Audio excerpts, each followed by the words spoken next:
Dulcenos, Madre amable, a tu Virgen celestial. Tengan todos buenas tardes, hermanos.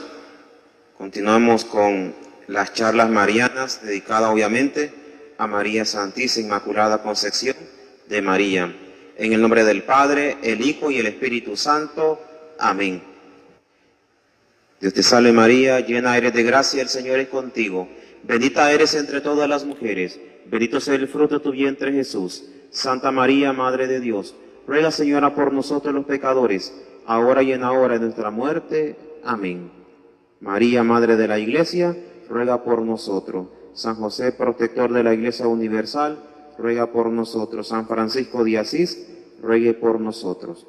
El tema que vamos a compartir, o voy a compartir con ustedes, los que nos escuchan, Radio Católica Camuapa y Facebook Parroquia San Francisco de Asís, Radio Católica Camuapa. María en el nacimiento de Jesús. Esto tiene conexión con María, Madre de Dios, y al terminar, María Educadora. En la narración del nacimiento de Jesús, el evangelista Lucas refiere algunos datos que ayudan a comprender mejor el significado de este acontecimiento. Ante todo, recuerda el censo ordenado por César Augusto, que obliga a José, de la casa y familia de David, y a María, su esposa, a dirigirse a la ciudad de David, que se llama Belén. Está en Lucas, capítulo 2, versículo 4. Al informarnos acerca de la circunstancia en que se realiza el viaje y el parto, el evangelista nos presenta una situación de austeridad y de pobreza, que permite vislumbrar algunas características fundamentales del reino mesiánico. Un reino sin honores ni poderes terrenos, que pertenece a aquel que en su vida pública dirá de sí mismo: el Hijo del Hombre no tiene dónde reclinar la cabeza. Este texto lo hemos escuchado muchas veces en los evangelios, sobre todo en Lucas capítulo 9, versículo 58. El relato de San Lucas presenta algunas anotaciones aparentemente poco importantes, con el fin de estimular al lector a una mayor comprensión del misterio de la Navidad y de los sentimientos de la Virgen al engendrar al Hijo de Dios. La descripción del acontecimiento del parto, narrado de forma sencilla, presenta a María participando intensamente en lo que se realiza en ella. Dios dio a luz un hijo, el primogénito, lo envolvió en pañales y lo acostó en un pesebre. Lucas capítulo 2, versículo 7. La acción de la Virgen es el resultado de su plena disponibilidad a cooperar con el plan de Dios. Manifiesta ya en la Anunciación con su hágase en mí según tu voluntad. Está en Lucas capítulo 1, versículo 38. María vive la experiencia del parto en una situación de suma pobreza. No puede dar al Hijo de Dios ni siquiera lo que suele ofrecer las madres a un recién nacido. Por lo contrario, debe acostarlo en un pesebre, una cuna improvisada que contrasta con la dignidad del Hijo del Altísimo. Esta figura del pesebre, ¿no? Vamos a meditar el 24 o su novenario, el pesebre de Jesús. Y este pesebre obviamente tiene mucho significado, ¿no? No solamente ver el pesebre por ver el pesebre, sino qué idea o qué testimonio o qué símbolo da para la vida diaria. Meditar el pesebre de Jesús. El Evangelio explica que no había sitio para ellos en el alojamiento. Lucas capítulo 2, versículo 7. Se trata de una afirmación que, recordando el texto del prólogo de San Juan, los suyos no lo recibieron. Juan capítulo 1, versículo al 11. Casi anticipa los numerosos rechazos que Jesús sufría en su vida terrena. La expresión para ellos indica un rechazo tanto para el hijo como para su madre, y muestra que María ya estaba asociada al destino de sufrimiento de su hijo y era partícipe de su misión redentora. Jesús, rechazado por los suyos, es acogido por los pastores. Esta idea de Lucas, Jesús rechazado por los suyos, ¿no? Es acogido por los pastores.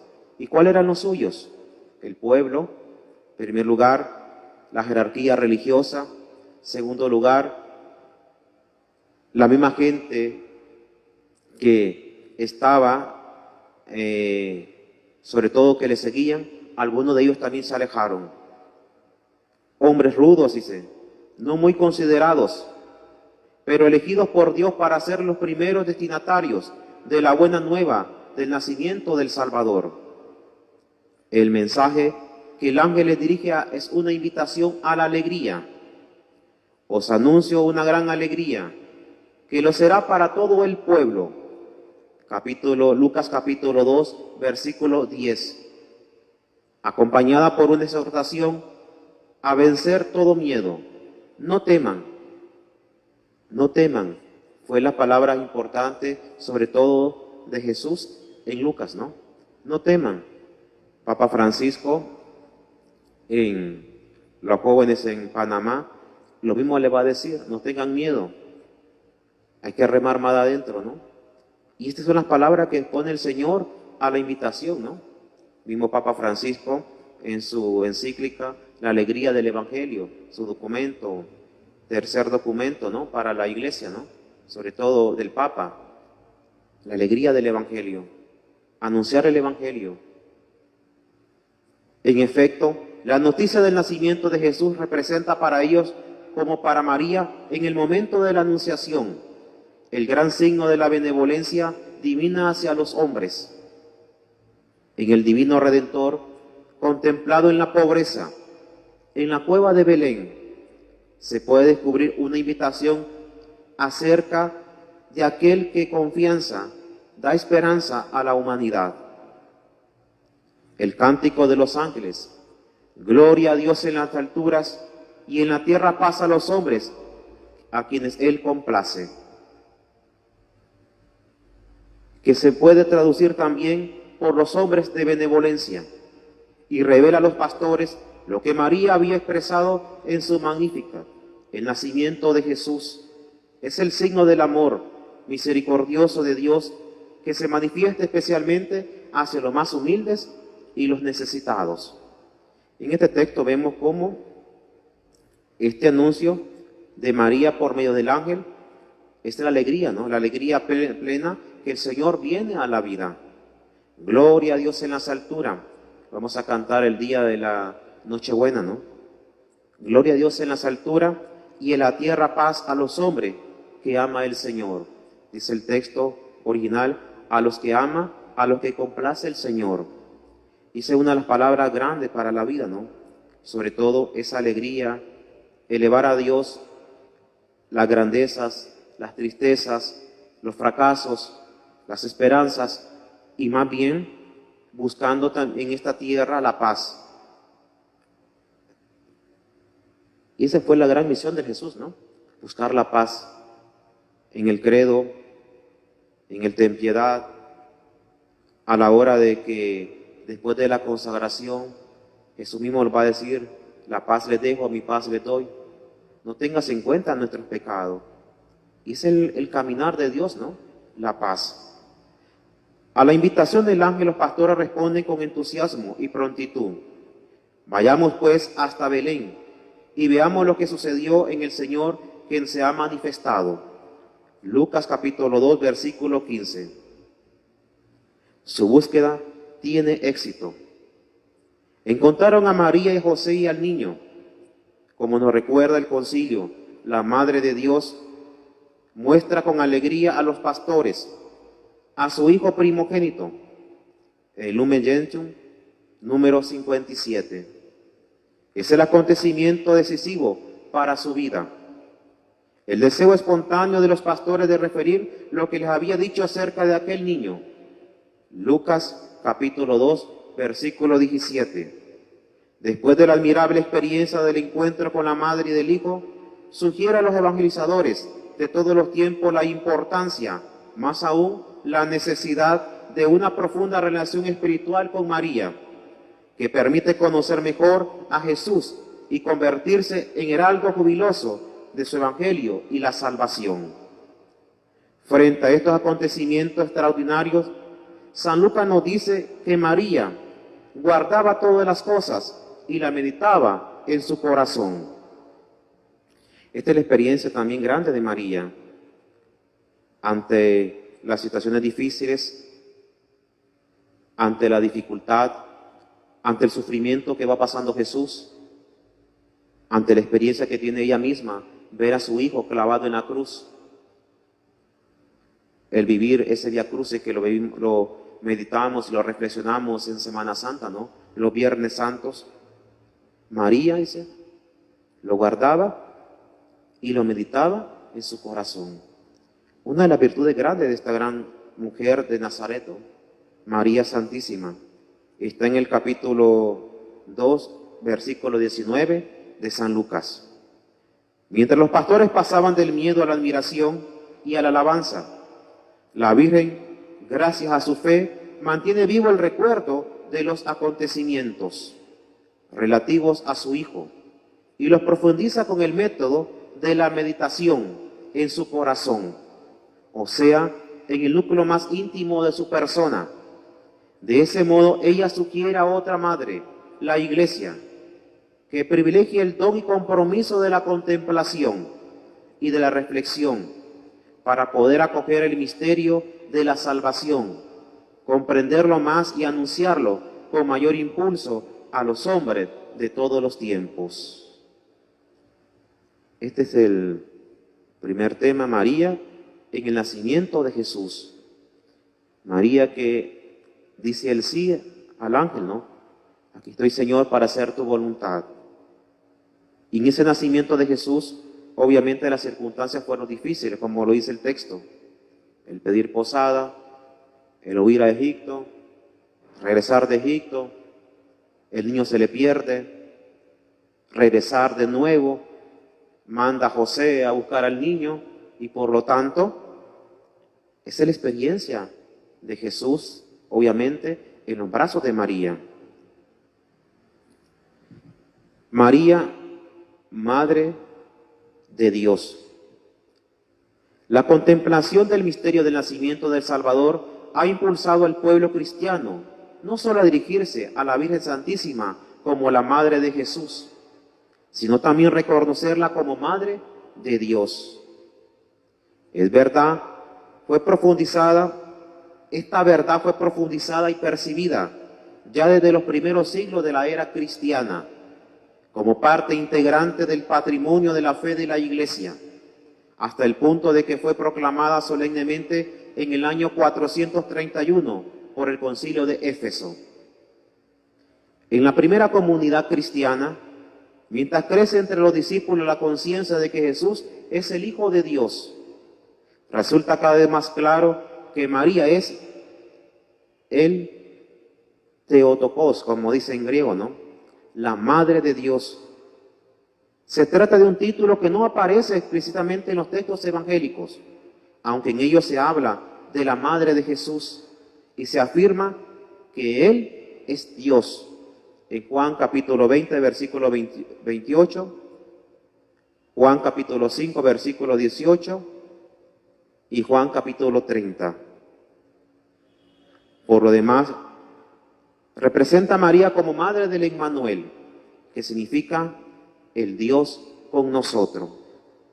Está en Mateo capítulo 1, versículo 22. Ya en el siglo II, como se deduce de un antiguo testimonio escrito, los cristianos de Egipto se dirigían a María en esta oración: bajo tu amparo nos acogemos, Santa Madre de Dios. No desoigas la oración de tus hijos necesitados, líbranos de todo peligro, oh Virgen gloriosa y bendita. Que, ¿no es cierto?, está en la liturgia de las horas. Esta oración que es muy popular y todos la meditamos y la reflexionamos y la rezamos, ¿no? En el siglo III ya estaba, dice esto, aquellos cristianos de Egipto, ¿no? Y repito, bajo tu amparo nos acogemos, Santa Madre de Dios. No desoiga la oración de tus hijos necesitados. Líbranos de todo peligro, oh siempre Virgen gloriosa y bendita. En este antiguo testimonio aparece por vez primera de una forma explícita la expresión Madre de Dios. En la mitología pagana, a menudo algunos dioses en minúsculas o diosa era presentada como madre de algún dios. Por ejemplo, los griegos, ¿no? Zeus, Dios supremo, Dios con minúscula, tenía por madre a diosa Rea. Ese contexto facilitó tal vez a los cristianos de un título de Madre de Dios. Cómo se fue esta historia, cómo se fue evangelizando. Aquellos que llamaban a una Madre Dios minúscula. Entonces, lo que está diciendo el texto, hay una madre y por lo tanto esa madre en mayúscula tiene un hijo. Y ese hijo, obviamente, es Dios mismo encarnado en su Hijo Jesús. Para la Madre de Jesús es igualmente nuestra Madre. Con todo conviene notar que este título no existía, sino que fue creado por los cristianos para expresar una fe que no tenía nada que ver con la mitología pagana. La fe en la concepción virginal en el seno de María, de aquel que era desde siempre el Verbo de Dios.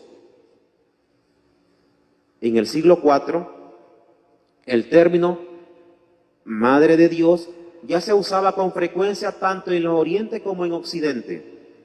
La piedad y la teología se refiere cada vez más a menudo a ese término, que ya había entrado a formar parte del patrimonio de la fe de la Iglesia. Por ello se comprende el gran movimiento, en el caso concreto de los protestantes, que surgieron en el siglo V, cuando Nestorio puso en duda la legitimidad del título Madre de Dios. Esto está en la historia de la Iglesia, ¿no? Y el primero que pues hizo una herejía es Nestorio, ¿no? Siglo V, que puso en duda este título Madre de Dios. En efecto, al pretender considerar a María solo como Madre del hombre de Jesús, sostenía que solo era correctamente doctrinal la expresión Madre de Cristo. Nestorio decía que no había que decir Madre de Dios, sino Madre de Cristo. Y por lo tanto Nestorio, pues sabemos que pues, la historia pues no le iban a apoyar ese pensamiento, ¿no?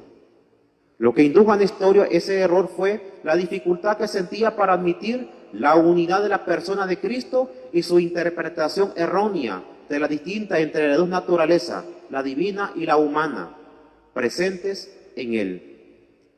Viene el Concilio de Éfeso en el año 431, condenó su tesis y al afirmar la sustancia de la naturaleza divina y de la naturaleza humana es la única persona en el Hijo y proclamó a María Madre de Dios.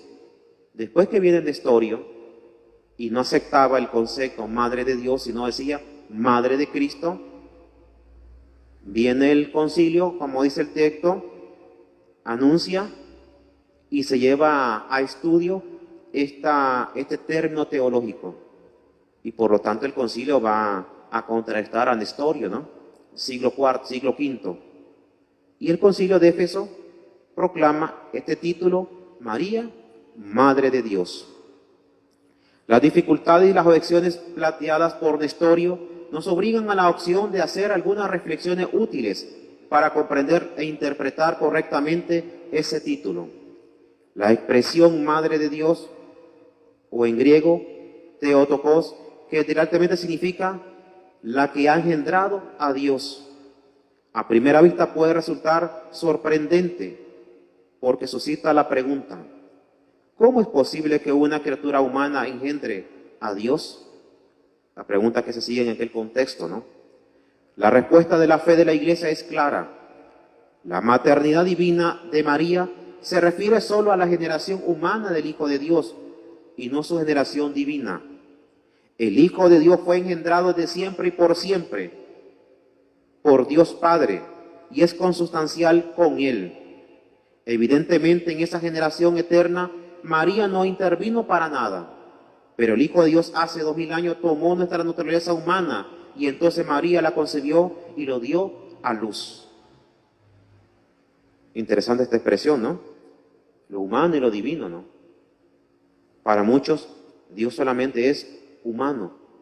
Para otros, Dios solamente es divino. A la hora que nosotros, como sacerdotes, tenemos el cáliz, ¿no? Echamos el vino y hay una gotita de agua en ese cáliz, ¿no? Ahí está la naturaleza humana y divina. Divina por Dios mismo, que es el milagro de la consagración. No vamos a tomar el vino, lo que vamos a tomar es la sangre de Cristo.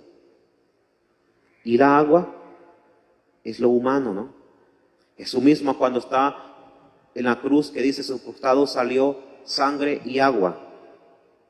Ahí está nuestra realidad, que somos humanos también y somos divinos. No igual que Jesús, como somos iguales a Jesús, semejantes a Jesús, menos en el pecado. Pero tenemos la gracia de su divinidad, la fortaleza, la fuerza, la ayuda. Por tanto, también participamos de esa divinidad. Así pues, al proclamar a María Madre de Dios, la Iglesia desea afirmar que ella es la Madre del Verbo encarnado, que es Dios. Su maternidad, por tanto, no atañe a toda la Trinidad, sino únicamente a la segunda persona, al Hijo, que al encarnarse tomó ella la naturaleza humana. La maternidad es una relación entre persona a persona. Una madre no es madre solo del cuerpo o de la criatura física que sale de su seno, sino de la persona que engendra. Por ello María, haber engendrado según la naturaleza humana a la persona de Jesús, que es persona divina, es madre del Verbo encarnado. Cuando proclama María Madre de Dios, la Iglesia profesa con una única expresión, su fe en el Hijo de la Madre. Esta unión aparece ya en el Concilio de Éfeso, con la definición de la maternidad divina de María. Los padres querían poner de relieve su fe en la divinidad de Cristo. A pesar de las objeciones antiguas y recientes sobre la oportunidad de reconocer a María ese título, los cristianos de todos los tiempos, interpretando correctamente el significado de esa maternidad, la ha convertido en expresión privilegiada de su fe en la divinidad de Cristo, de su amor a la Virgen. El Theotokos, en griego, Madre de Dios, la Iglesia por su parte encuentra la garantía de la realidad de la encarnación. Afirma San Agustín, si la madre fuera ficticia, sería también ficticia también la carne. Si la madre fuera ficticia, también fuera ficticia nuestra fe. Ahí viene a defender también San Agustín, ¿no? Ese término, María, Madre de Dios, porque en aquel siglo IV, siglo V, no todos estaban de acuerdo a llamar a María Madre de Dios. Y hasta que vino el Concilio de Éfeso, viene el dogma, se proclama, viene el estudio, y por lo tanto, San Agustín va a facultar, si la madre fuera ficticia, entonces también serían ficticias nuestras madres, dice. Y si la madre fuera ficticia, también sería ficticia nuestra fe. Y la fe no es ficticia. Creemos, por eso en el rosario pedimos a María Santísima, aumenta nuestra fe, aumenta nuestra esperanza y aumenta nuestra caridad. La expresión Madre de Dios nos dirige al Verbo de Dios, que en la encarnación asumió la humildad de la condición humana para elevar al hombre a la filiación divina. Pero este título, a la luz de la lumbrez y dignidad concebida a la Virgen de Nazaret, proclama también la nobleza de la mujer y su altísima vocación. En efecto, Dios trata a María como persona libre y responsable, y no realiza la encarnación de su Hijo sino después de haber obtenido su consentimiento. María, vas a dar a luz un hijo y le pondrás por nombre Jesús. María tenía toda la libertad de decir no. Jesús no la presionó, Dios no la presionó. Como humana que es María, tenía la libertad de decirle, no Señor, no quiero. Pero María hace la voluntad de Dios.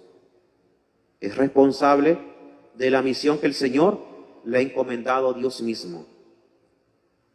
Por lo tanto, María es el ejemplo para el día de hoy y la podemos llamar también Madre de nosotros. Y por último, este título de María termino con María Educadora del Hijo de Dios.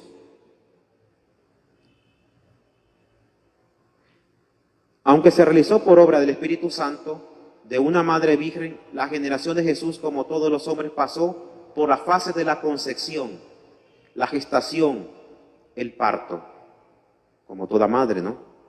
Además de la maternidad de María, no se limitó exclusivamente al proceso biológico de generación, sino que al igual que sucede en el caso de cualquier otra madre, también contribuyó de forma esencial al crecimiento y desarrollo de su hijo.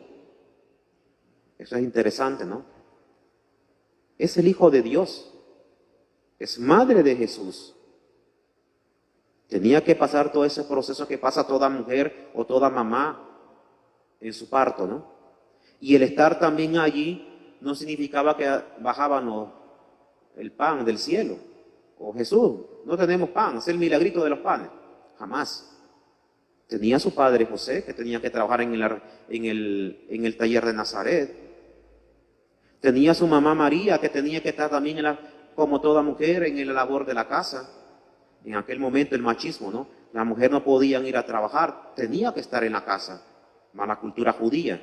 El que tenía que ir a trabajar era el hombre. En el caso concreto, José. No le dijo, Jesús, no tenemos frijoles, no tenemos arroz, hacer milagrito. Jamás. Por eso lo está diciendo aquí. Ella estuvo atento al crecimiento de su hijo. No solo es madre de la mujer que da a luz un niño, sino también la que cría y la que educa. Más aún podemos muy bien decir que la misión de educar es, según el plan divino, una proclamación natural de la procreación. María, Madre de Dios, no solo porque engendró y dio a luz al Hijo de Dios, sino también porque la acompañó en su crecimiento humano. Esto lo dice la Dei Verbum, especialmente. Lo acompañó en el crecimiento humano. Nos hacemos la pregunta, ¿cómo fue Jesús? ¿Qué rasgos tenía Jesús? Hay tantas cosas en la historia, ¿no? En los canales. ¿Qué color eran los ojos? ¿Qué color era el cabello? ¿Cómo era Jesús? Pero María lo acompañó. Se podría pensar que Jesús, al poseer en sí mismo la plenitud de la divinidad, no tenía necesidad de educadores. Pero el misterio de la encarnación nos revela que el Hijo de Dios vino al mundo en una condición humanamente totalmente semejante a todos. Hebreo capítulo 4, versículo 15. Menos en el pecado. Como acontece con todo ser humano, el crecimiento de Jesús desde su infancia hasta su edad adulta. Lucas capítulo 2, versículo 40. Requirió la acción educativa de sus padres, María y José.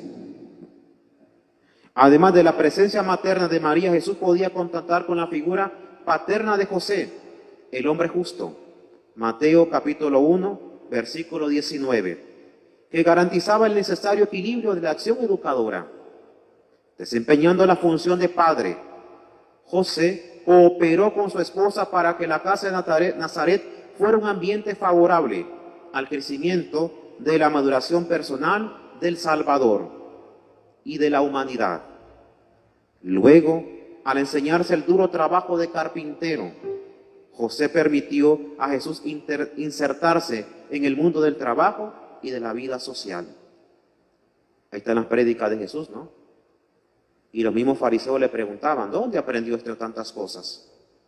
Cuando hablaba de las parábolas, cuando hablaba del trigo, cuando hablaba de cosas muy ordinarias. Entonces, lógicamente, ¿quién le enseñó? No le enseñó María, porque el machismo en ese momento era muy fuerte. Le enseñó su padre José. Le enseñó su padre José. ¿Con quién iba a la sinagoga? Como hombre. Jesús como hombre, hablo de persona. Iba con José, porque las mujeres no podían entrar a la sinagoga. ¿Con quién fue al templo? Con su padre José. Las mujeres no podían entrar al templo. ¿Con quién leía la Torá? Obviamente, en familia, iglesia doméstica. Pero ya leer la Torá en la sinagoga era su padre José, que le iba enseñando este caminar. Los escasos elementos que el Evangelio ofrece nos permiten conocer y valorar completamente las modalidades de la acción pedagógica de María, con respeto a su hijo. Ciertamente, ella fue junto con José quien a Jesús en los ritos de la prescripción le enseñó la oración, la meditación. De ella y de José aprendió Jesús a frecuentar la sinagoga y a realizar la peregrinación anual a Jerusalén en ocasión de la Pascua. Y para terminar, María y José aparecen, por tanto, como modelo de todos los educadores. Lo sostiene en las grandes dificultades que encuentra hoy la familia y las muestra de camino para lograr una formación profunda y eficaz de los hijos. Su experiencia educadora constituye un punto de referencia segura para los padres cristianos, que están llamados en condiciones cada vez más complejas y difíciles, a ponerse al servicio del desarrollo integral de la persona de sus hijos, para que lleven una vida digna del hombre y que corresponde al proyecto de Dios. Este es mi tema que compartí con ustedes: María, Madre de Dios, María en el nacimiento de Jesús y María, educadora de Jesús. Que ella pues nos ayude y sobre todo, así como educó a su hijo Jesús con su esposo José, que sea también un referente para la iglesia doméstica, para el papá de este siglo, para la mamá de este siglo, ¿no? Que María Santísima, Madre de Dios, Madre nuestra, en la advocación de la Concepción de María, que nos ayude especialmente a todas las madres, a toda la familia, a todos los jóvenes y sobre todo a la iglesia doméstica. Dios te salve María, llena eres de gracia, el Señor es contigo, bendita eres entre todas las mujeres, bendito sea el fruto de tu vientre Jesús. Santa María, Madre de Dios, ruega Señora por nosotros los pecadores, ahora y en la hora de nuestra muerte. Amén. ¿Quién causa tanta alegría? La Concepción de María.